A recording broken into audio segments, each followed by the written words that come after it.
అందరికీ నమస్కారం. ఇది బేబినేని గెలుపు కాదు, ఇది బొబ్బిలి నియోజకవర్గం ప్రజల గెలుపు. నాకు జరిగినట్లుగా బహుశా ఏ రాజకీయ నాయకుడికి జరగదు. ఎందుకంటే ఈ ఎన్నికల్లో ప్రతి ఒక్క నాయకుడు, కార్యకర్త, సామాన్య ప్రజలు ప్రతి ఒక్కరు కూడా నియోజకవర్గ వ్యాప్తంగా బేబినేని పోటీ చేస్తున్నాను కాకుండా తానే పోటీ చేసిన నా బంధువు అనుకోని ప్రతి ఒక్కరు కూడా పార్టీలకు అతీతంగా, వర్గాలకు అతీతంగా ఇవాళ చేశారు. ఇది బొబ్బిలి ప్రజల గెలుపు. ఇది బేబినేని గెలుపు కాదు, బొబ్బిలి ప్రజల గెలుపు.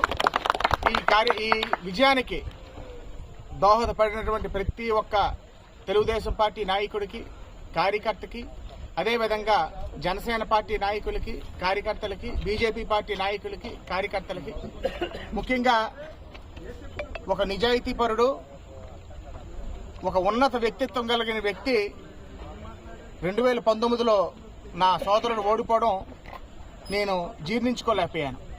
ఆ రోజే కంకణం కట్టుకొని ఎట్టి పరిస్థితిలోనే 1994 తర్వాత బొబ్బిలి నియోజకవర్గంలో తెలుగుదేశం పార్టీ జెండా ఎగరేయాలని ప్రతి ఒక్క కార్యకర్తని, ప్రతి ఒక్క నాయకుడిని సన్నాహితం చేసి వారి యొక్క సహాయ సహకారాలతోనే ఇప్పటి వరకు కూడా పనిచేసుకొని నా అన్న ఓటమికి నేను ప్రతీకారం తీర్చుకున్నాను. ప్రజల యొక్క అండదండల వల్ల, ప్రజల యొక్క సహాయ సహకారాల వల్ల. అదేవిధంగా మేము రక్తం పంచుకొని పుట్టకపోయినా నాకెంతో చేదోడు వాదోడుగా ఉండి పార్టీయే నా సర్వస్వం, తెలుగుదేశం పార్టీయే నా సర్వస్వం అని ఈ 5 సంవత్సరాలు వారి సహాయ సహకారాలు అందించినటువంటి తెంటి లక్ష్మణరెడ్డి గారి యొక్క సహాయ సహకారాలు కూడా మర్చిపోలేంది. అదేవిధంగా ప్రతి ఒక్క తెలుగుదేశం పార్టీ నాయకుడు, కార్యకర్త, జనసేన పార్టీ నాయకులకి, కార్యకర్తలకి, బీజేపీ పార్టీ నాయకులకి, కార్యకర్తలకి, బొబ్బిలి నియోజకవర్గ ప్రజలకి, బొబ్బిలి మండలం, బొబ్బిలి మున్సిపాలిటీ, తెరలాం, బాడంగి, రామభద్రపురం మండలాల యొక్క నాయకులకి, కార్యకర్తలకి, ప్రజలకి, ప్రతి ఒక్కరికి పేరు పేరున నా యొక్క హృదయపూర్వక కృతజ్ఞతలు, ధన్యవాదాలు తెలియజేసుకుంటున్నాను. ఇవాళ ఏదో ఎమ్మెల్యే అయిపోతే బేబినేనికి ఏమో 2 కొమ్ములు రావు. ఈ వైభవం, ఈ పదవి, ఇవన్నీ కూడా బొబ్బిలి నియోజకవర్గ ప్రజలు బేబినేనికి నాకు ఇచ్చినటువంటి భిక్షగా నేను భావిస్తున్నాను. తప్పకుండా నియోజకవర్గ అభివృద్ధికి ఏదైతే గత 5 సంవత్సరాలుగా పూర్తిగా కుంటుపడిపోయిందో, నియోజకవర్గంలో చేయవలసింది ఎంతో ఉంది. అవన్నిటికీ కూడా మన ప్రభుత్వం కూడా ఏర్పడింది. కాబట్టి మరి రేపు ఒక సువర్ణ యుగం మన రాష్ట్రంలోనే బొబ్బిలి నియోజకవర్గం ఒక ఆదర్శ నియోజకవర్గ తీర్చిదిద్దడానికి నా వంతు కృషి, సహాయ సహకారాలు ఉంటాయని నీకు తెలియజేసుకుంటూ, అదేవిధంగా తను నమ్ముకున్నటువంటి బిడ్డలకి ఎప్పుడు కూడా బొబ్బిలి వేణుగోపాలుడు, ఆ దాడి తల్లి ఎప్పుడు కూడా అన్యాయం చేయరు. సర్వస్వం మీరే అని వాళ్ళిద్దరిని నమ్ముకొని, బొబ్బిలి వేణుగోపాల స్వామిని కానీ మన దాడి తల్లి నమ్ముకొని వెళ్తే ఎప్పుడు కూడా అన్యాయం జరగదు.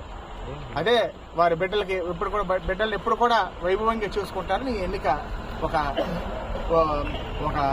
ఉదాహరణ మీకు చెప్తున్నాను. అలాగే అదేవిధంగా మా ఆచార్యులు శ్రీ తిరుపతి శ్రీమన్నారాయణ చిన్నజీయర్ స్వామి వారు ముందు నుంచి నాకు ధైర్యం చెప్పి వారి యొక్క ఆధ్యాత్మిక వైభవాన్ని ఈ ప్రాంతానికి, ప్రత్యేకించి మాకు వెదజల్లి మమ్మల్ని ముందుకు నడిపించినట్టు మా ఆచార్యులు, మా గురువు గారు చిన్నజీయర్ స్వామి గారికి అనేక వారి తిరువడిగలకి నా పాదాభివందనాలు తెలియజేసుకుంటూ, ముఖ్యంగా మరోసారి నియోజకవర్గ ప్రజలకి నా హృదయపూర్వక నమస్కారాలు, కృతజ్ఞతలు తెలియజేసుకుంటున్నాను. అదేవిధంగా పత్రికా సోదరులకు అందరికీ కూడా పేరు పేరున నా కృతజ్ఞతలు తెలియజేసుకుంటూ, మా అధినాయకులు చంద్రబాబు నాయుడు గారు అవనివ్వండి, నారా లోకేష్ గారు అవనివ్వండి, అదేవిధంగా పవన్ కళ్యాణ్ గారు అవనివ్వండి, వారికి ప్రత్యేకించి అనేక ఇవాళ రాష్ట్రం మరోసారి ప్రగతి పథంలో అడుగు పెట్టబోతుందంటే దానికి ఒక ముఖ్య పాత్ర పోషించిన వ్యక్తి పవన్ కళ్యాణ్ గారు. ఎందుకంటే పవన్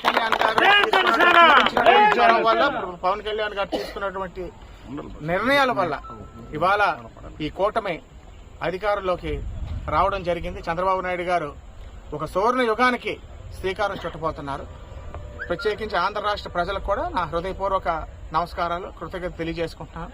నాకు చేదోడు వాదోడుగా వాళ్ళకి నేను తోడు ఉండకపోయినా, 5 సంవత్సరాలు నేను వాళ్ళని పూర్తిగా నా తోడు నేను ఇవ్వకపోయినా, నా సతీమణి, నా కూతురు ఒక్క రోజు కూడా ఎందుకు, దేనికి, ఇలాగని ఒక్క ప్రశ్న కూడా అడగకుండా పూర్తి సహాయ సహకారాలు అందించినటువంటి నా సతీమణి శిల్పాకి, నా బంగారు తల్లి నా కుమార్తె మేధాకి ప్రత్యేకించి వారి గురించి చెప్పాల్సిన అవసరం ఉంది. ప్రతి ఒక్కరికి పేరు పేరు నా కృతజ్ఞతలు తెలియజేసుకుంటూ తత్వ విషయాలు నేను బొబ్బుల్లో మాట్లాడతాను, తెలియజేసుకుని సెలవు తీసుకుంటున్నాను.